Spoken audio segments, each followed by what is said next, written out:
गर्गाचार्य जी से निवेदन किया कि आप लाला को नामकरण संस्कार करो।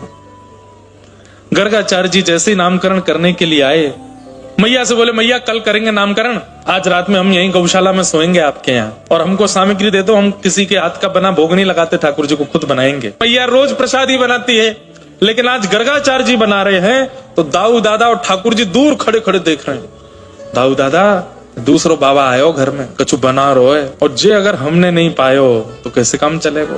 दाऊ दादा बोले, लेक लाला, तेरो मन है तो तू खाई लियो, मैं तो यहीं रहूंगा, और तू को बढ़िया लगे तो मुझे बुला लियो, ठीक है। गर्गाचार्य जी ने जैसे ही सब सामग्री बनाई, अपने ठाकुर जी के सामने, शालिग्राम भगवान के सामने पधराई थाली में, और जैसे ही नेत्र बंद करके बैठे गर्गाचार्य जी, इतने में ठाकुर जी गुटमुन चल के गए, सामने से थाली देखी, क्या है बढ़िया अठौते दूध की खीर देख करके महाराज ठाकुर जी के तो मुंह में पानी, उठाए के सामग्री पान लगे। इतने में गर्गाचार्य जी के नेत्र खुले, नेत्र खोल करके देखे छोटे से ठाकुर जी, नाक पे मुंह पे सब जगह खीर लगी है।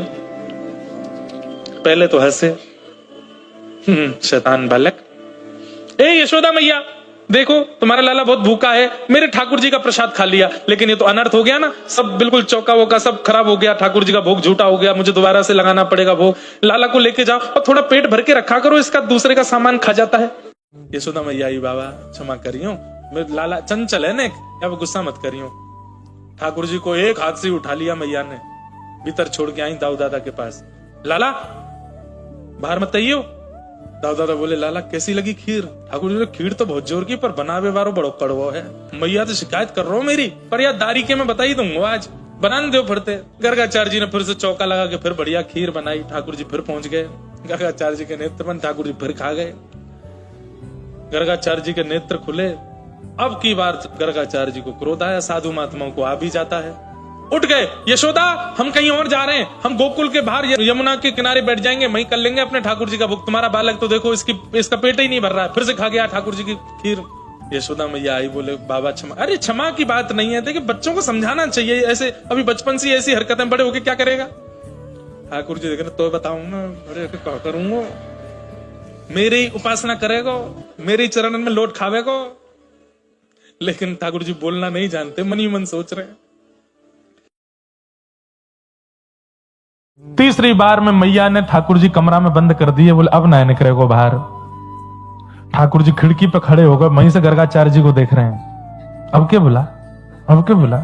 गर्गाचार्य जी भी दूर से कह रहे हैं, शैतान बालक। ठाकुर जी कह रहे हैं, शैतानी तो देखी ना दारी कितने अभी हमारी, तू लगा तो सही भोग अपने ठाकुर जी को। गर्गाचार्य जी ने तीसरा भोग बनाया। ठाकुर जी छोटे बालक हैं, शैतान बालक हैं। ये ब्रजमंडल ऐसे ही है ना, यहाँ पे सब ग्वारियाओं के बच्चे हैं, ज्यादा जानते नहीं, आप पाओ प्रेम से प्रसाद पाओ। ठाकुर जी बोले, अभी बताऊं। नीचे उतर के ठाकुर जी आए, अपनी माया से ही बाहर से लगा था किवाड़ तो खोल दी, और गुटमुन चल के ठाकुर जी गए, और खीर का पात्र उठा के जैसे ही पाने लगे, गर्गाचार्य जी के पुनः नेत्र खुले तो ठाकुर जी नन्हे से गोपाल जी नहीं, शंख चक्र गदा पद्म चतुर्भुज रूप धारण कर लिए, और वहीं उसी खीर के पात्र से ठाकुर जी पा रहे हैं, और लेकर के कह रहे हैं, गर्गाचार्य जी लो प्रसाद पाओ। गर्गाचार्य जी तो कान पकड़ने लगे, चरणों में लोट खाने लगे। अरे जय जय, मैं आपके रूप को नहीं पहचान पाया। ठाकुर जी बोले, हमने अपने रूप दिखा करके आपको ये संकेत करने आए हैं कि कल जब आप हमारी कुंडली बनाओगे तो आपको सब पता चल जाना है कि मैं कौन हूं। कहीं गलती से यशोदा मैया क्या कि बोल मत देना कि मैं परमात्मा हूं। शंकर जी बोल के चले गए थे, मिलने नहीं दिया उनको दिनों तक। कहीं तुमने बोल दिया कि ये परमात्मा है तो मैया तुम्हारो गोकुल में प्रवेश बंद करा देगी। क्यों? क्योंकि उनको पता चलेगा तो कष्ट होगा। और दूसरी बात, मान लो परमात्मा हूं मैं, इसके बाद भी मुझे स्वीकार किया तो जैसा प्रेम आज मैया करती है वैसा नहीं करेगी। कल मैया सुबह उठाने के लिए चरण दबाएगी नहीं, सुबह उठाती ही आरती घंटी बजाएगी, उत्तिष्ठ उत्तिष्ठ गोविंद उत्तिष्ठ गरुड़। परमात्मा हूं भैया, ऐसे ही उठता है परमात्मा, तो मुझे प्रेम में रहने दो। गर्गाचार्य जी के नेत्र सजल हो गए। भगवान बोले, किसी को बताना नहीं हम कौन है? बोले, बिल्कुल नहीं बताएंगे।